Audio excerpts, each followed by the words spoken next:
Hi everyone, it's Killshot from 99 Gaming. This is The Walking Dead Season 7, Episode 4, Hidden Clues. Warning, this will contain predictions and spoilers. If you've not seen the episode, do not want to discuss it and debate it, turn away now and watch it tomorrow. So we will talk about some things that we saw, some things that we were reminded of, a few random facts, and just some overall speculation. Your participation is greatly appreciated. The more chat, the more dialogue, the more debate, then the more things that we can uncover together. So before the arrival, we were treated to a scene of Rick and Michonne, not quite the one from before, and this was interesting because they were back to back with a little bit of space in between, and a lot of people thought that showed a separation. In actuality, this is a position called the Liberty Lovers. According to a study done by relationship psychologists, couples that sleep back-to-back without touching are connected and secure, contrary to popular belief. As Michonne got dressed and walked into the living room, we see a picture over on the wall, American Morse code.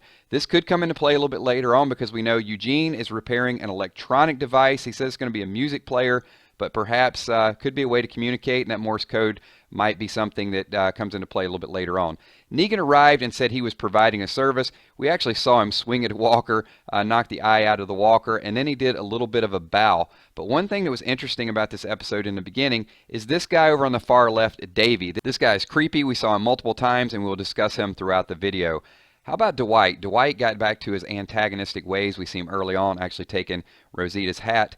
That set up a classic line later on when Dwight asked Rosita, did she find anything else? And she said, nothing but a bunch of your dead friends. Leave your thoughts and comments to that one-liner below. So earlier on, Dwight was hell-bent on getting Daryl's bike. We actually saw he sent Rosita and Spencer out on a mission, and he took her canteen and poured the water out. Now, water is symbolic of life. We know that. So I think this does symbolize they are a bit lifeless at this point, but it also puts them on a timetable because without water, they do have to get that bike back before the saviors leave town. Michonne goes out, does a little bit of target practice. She takes 9 shots at a walker. 9 shots is how many times rap artist 50 Cent got hit, but Michonne could not hit one walker coming toward her in a very slow speed. However, she did manage to hit a deer, which also could be symbolic of the movie The Deer Hunter. The Deer Hunter is based on the psychological effects after going into war. Of course, the psychological effects of watching Glenn and Abraham die could be wearing on Michonne and affecting her target practice. Speaking of Glenn and Abraham, we did get to see the Orange Crush. Negan goes over, opens the cooler, starts to drink the Orange Crush, and that does remind us of both Denise and Abraham. Denise taking Abraham's death and Abraham ultimately getting crushed. What was really, really sad with this is he pops open a can of Orange Crush, takes one drink, and just discards it over to the side. Just reminding us once again, Negan has no regard for life. How about Enid? Hey, we know Enid is not a spy regardless of how many other YouTubers have said it. She's in the clear at this point, but we do get to see her beg for her balloons. What's the significance of the balloons? Well, that was what Enid and Glenn used to show Maggie that Glenn was still alive. Are the balloons merely sentimental value at this point, or do you think that they could be used to notify Maggie of some incoming trouble a little bit later on? Leave your comments below. The sign over on the side of the door, it says, sorry, we're closed, so it does look like a going out of business sale. How about the interaction between Negan and Father Gabriel? But take a look at the number over the shoulder of Father Gabriel, 74. Represents the absence of light, the darkness, the word demon, and the verb to suffer used 74 times in the Bible. Hey, I'm not making this stuff up. These are actually fun with numbers. So as they go over to pay their last respects to Maggie, I thought this was just some excellent comic relief. We get to look down and see that the grave is just freshly dug. You can see a little bit of the dirt on Father Gabriel's pants, and then right after that, you can see him actually wipe the dirt off with Rick taking a quick glance down. They are interrupted by Carl, and gun control was a common theme. We thought it was service, but there was a lot to do with guns in this. There we see Creepy Davey once again trying to take all the medical supplies. Carl pulls out the gun. A couple cheesy lines about finding out how dangerous we really are, but I think this is going to have some long-term effects to the whole storyline because remember, there are other groups that have guns as well. So let me know if you think Negan and company will try to take the guns away from the kingdom now that they've had a little bit of interaction. Daryl's not afraid of guns. We saw Daryl walk right by, so Negan decided to shoot a window. When he shot a window, the casing of the bullet actually fell down to the ground. That's a very important clue that we'll talk about toward the end of this video. Now, why they were bringing the guns out of the armory, they came across the RPG, and we remember that. That was Sasha, Abraham. Daryl walks around the corner and fires away. Now, this is a much different looking Daryl at this point than we're seeing right now. I think we're all anxious to get our old group back. I know they've been through a lot, but I don't know how many more episodes I can take of just watching them being bullied and beat down. There has to be a catalyst to really get them back to square one so they're fighting again. Let me know your thoughts and comments. Negan, interesting conversation between he and Olivia where he says he does not enjoy killing women. He doesn't say I won't kill women.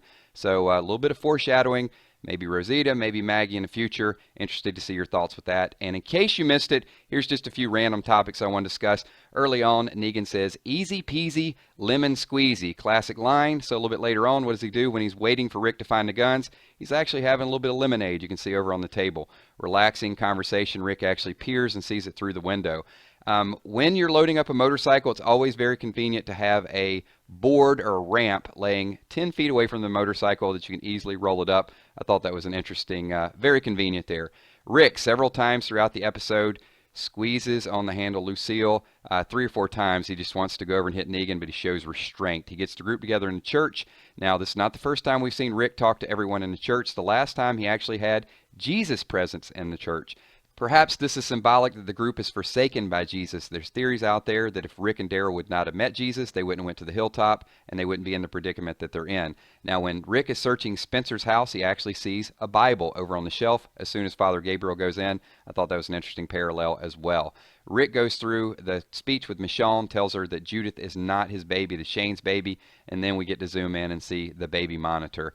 And another great scene when Daryl's being taken away at the end, you can see the walker with a smashed head. Daryl's not going to be able to get those images of Glenn and Abraham out of his mind as he goes back to his cell. Just one more reminder.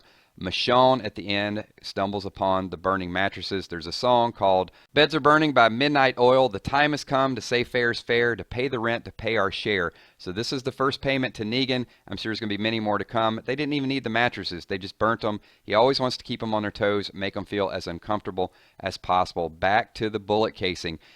You can see Rosita actually picked it up there at the end. Do not underestimate the long-term importance of this one bullet. It only takes one bullet to kill Negan, and also it's going to give Eugene that purpose again.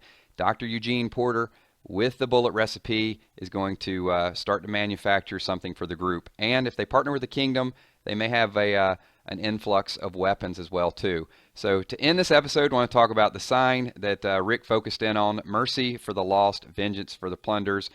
Clearly, there will be some level of vengeance carried out, but mercy, I think, is very important. We know that Morgan built the cell. Will Rick actually show mercy to Negan after all the things that have been demonstrated, all the things they went through? Do you think that Rick will just lock Negan up and ultimately they will take a little bit of their comic book arc? Love to hear your thoughts and comments to that. Or do you think that the show will throw a little bit of a curve and get into next season and actually focus more on the vengeance and everything that we had to endure? Thanks everyone for watching. Give this video a thumbs up. Looking forward to your thoughts, your comments, all the debate, and stay tuned for more videos. Peace.